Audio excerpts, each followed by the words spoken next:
Hello, my name is Peter Parfitt and welcome to New Brick Workshop. In this video I'm going to show you how to assemble this backpack leaf blower made by Stihl. It's the BR200, and then I'm going to demonstrate its use. Now, I'm really grateful to Stihl for providing this to me. I'd ordered one from a UK company just about a year ago, but it was unable to get here in time, and Stihl stepped in and lent me this one. Now, before we start the assembly, let's just check we've got all the parts. Well, this one's pretty easy to spot if it's missing. This is the machine itself, and it's got this bit and this bit attached to it, and it's got its straps attached and so on. There's a big Jubilee clip here. There is a screw in it already. In the packet, there was a spare screw. We then have 4 pieces of pipe, and they're going to go together in this order. The first piece is this piece, which they call the pleated hose. It's pleated because of this part here, which allows it to bend. The second piece is the longest of the 3 pieces. The third piece is here, and the final piece is the sort of nozzle end there. So those are the pieces there. And if you look at this piece, you can see it's got 3 ridges. The one on the edge here, next one in there, and the next one in there. And we're going to slip this clamp on so that it's in this larger gap just here. The first thing to do is to slip the hose clamp over here. Now, in order to get this on, you may need to loosen the screw, and that's what I'm about to do.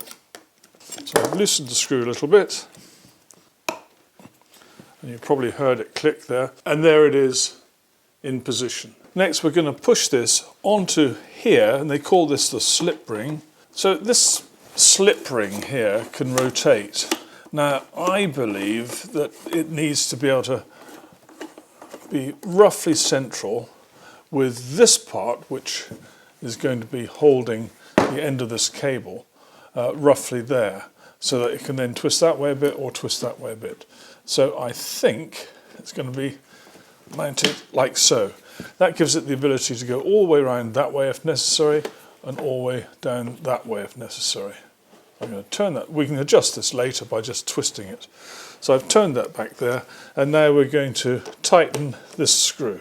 You have to use your judgment how tight to make this. It will feel very stiff and it will stop, and that's when you stop as well. So that's on.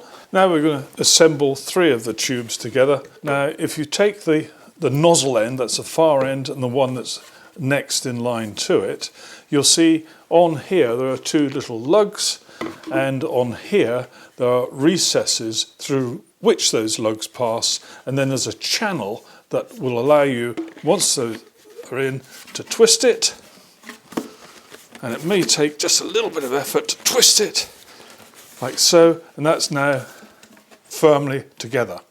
And we're going to use a similar approach with this piece, which goes in the end. Now, there are 2 positions for this. One is here, and the other is with it there. I'm going to get it all the way in to the far position. So I'm going to line it up there. There's a little twist required to get it there, and then a push, and then a twist again. Now, this is the control handle, and we're now going to feed this on through here. Now, in order to get this on, you have to open it up a little bit. Not difficult to do. And then feed this cable into this retaining clip there. Give it a little bit of a push to get it in. There it is. So that's that attached, and just check that you've got the right degree of freedom here. So if you're operating it, you can do wiggle, wiggle like so. And at the beginning, you may remember there was this additional screw. That's going to go in here in order to secure the control handle onto the tubing. And finally, we're going to unite this piece with this piece just by pushing it in like so. So that's it. That's the assembly done. Now, I want to just point out the various parts on this so you're aware of what they are. Here we have the tank. There's the little stopper that goes in the tank, and each time you fill this up, put that back on as tightly as you can get it. Just here you have the choke control, and it's got 3 positions: the run position, the full choke position, which is all the way around that way, and then the middle position, which is the middle choke position, which you would use if you've had the machine running once, it just kicks over but doesn't run, put it into the middle position to get it fully running. The machine will automatically flick to the run position once you start pressing the trigger. On the top here, first of all, this is the cover for the spark plug. Here you have a little bulb, and this is a bulb which you would press in when you're about to start the machine for the first time. You'd press that 5 times, and it acts as a little pump to get fuel into the carburetor. So you press that 5 times. Then here you see the starting cord. Once you've put the machine into the full choke position for the first time, you pump the little bulb 5 times, then you give this a jolly good pull, and 1 or 2 pulls is all it should need to get it going. Whilst we're here, here is the air filter, and there's a little knob here. You turn that so it's vertical, and then that will come off like so.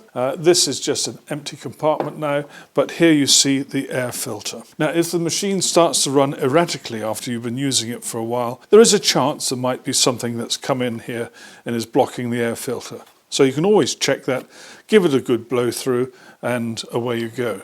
And if you're worried about the air filter, replace it. And this cover goes straight back on, like so. Turn that, and that's locked in position. Now, on the control handle here, you have a throttle here and a throttle lock there. If you want to stop the machine, you push down on the throttle lock here. Just push down and the machine will stop. Now, when you're starting the machine for the first time, you've got the choke set, you've got it to run, then as soon as you come here and press this trigger, the choke will be released and it will be in the running position. You don't have to worry about it at all. Well, I suppose we better get this machine running. Someone said to me, why do I need a leaf blower?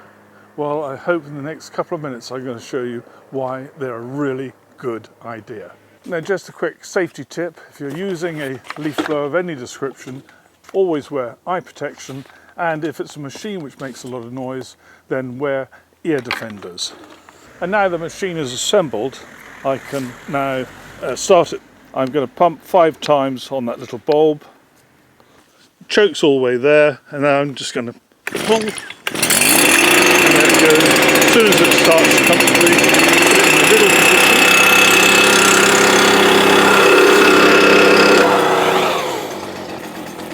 And as soon as I press the throttle trigger here, then that choke is off completely.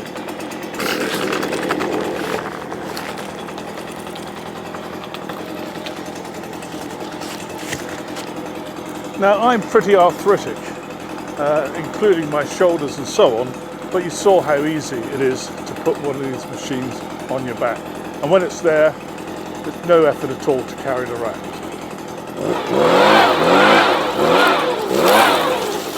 Now, let me just point something out to you. The throttle trigger here is proportional. Set the speed where I want it, and that's important. For example, if you're doing something near the root of plants,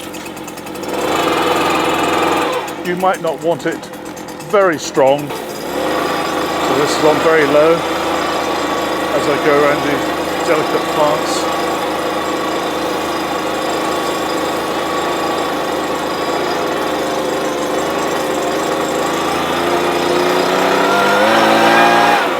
So right, why do you need a leaf blower? Picking up leaves from a driveway, particularly if it's gravel, is really difficult, and the easiest way is to blow them. If it's a driveway, you either got to brush all the way over everything, the wind might be blowing, doesn't help. If it's gravel, then you've almost got to get down on your hands and knees. But with a leaf blower, it's a piece of cake. Now, people do say, oh, if the leaves are on the lawn, you can use the lawnmower. But at this time of year, I don't want my lawnmower on that grass, probably now until the spring. So the leaf blower is the answer. Blow them into a heap and then pick them up. Now, just imagine how long it would take to use a broom to sweep a large driveway. It's all very well if you've just got a few square meters. But if you've got a large driveway like this one, then it's going to take a very long time.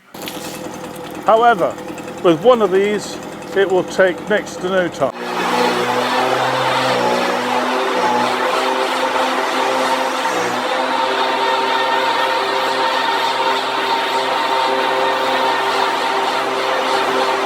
I think you can see what I mean. Absolutely easy peasy.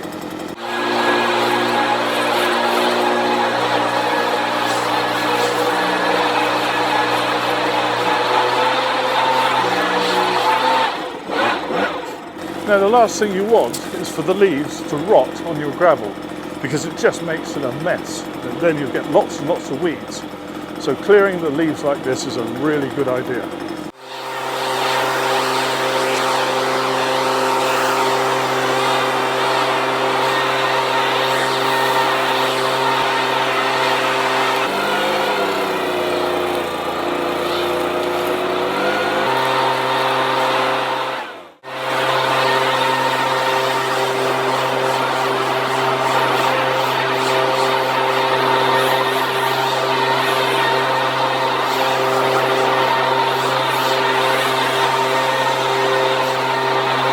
I just want to point out the advantage of having a leaf blower on your back like this. This tube that comes down, which is where all the air comes from, can be rotated.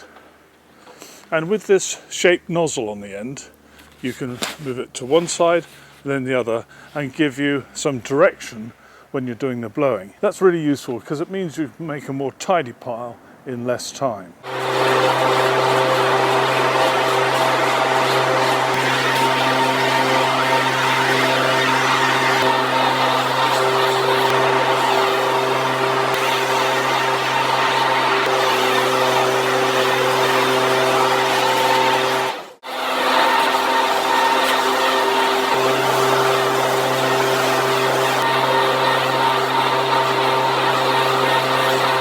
And now I'm going to use the machine on low power just to make it into an even tighter and tidier pile.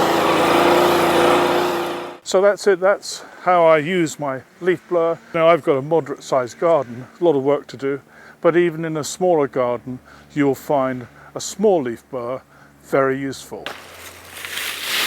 And when you've got all your leaves gathered together, you've got a choice.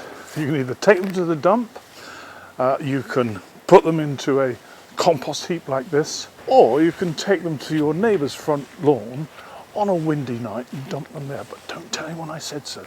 And another thing you can do is to run the lawnmower across them so it chops them up into smaller pieces and then put that onto your compost heap, and that way they will rot a little bit faster. And an alternate way is to put the leaves, whether they're chopped up or not, inside some black bags, seal the top, put a few small air holes in the black bags, and then leave them in a non-sunny, dark place where they won't get attacked by animals or anything, and you'll find that the leaves in there will rot down a little more quickly than they would do if they're in a compost heap. Well, that's the end of this short video. I hope it's helpful. Many thanks for watching. Take care. Bye-bye.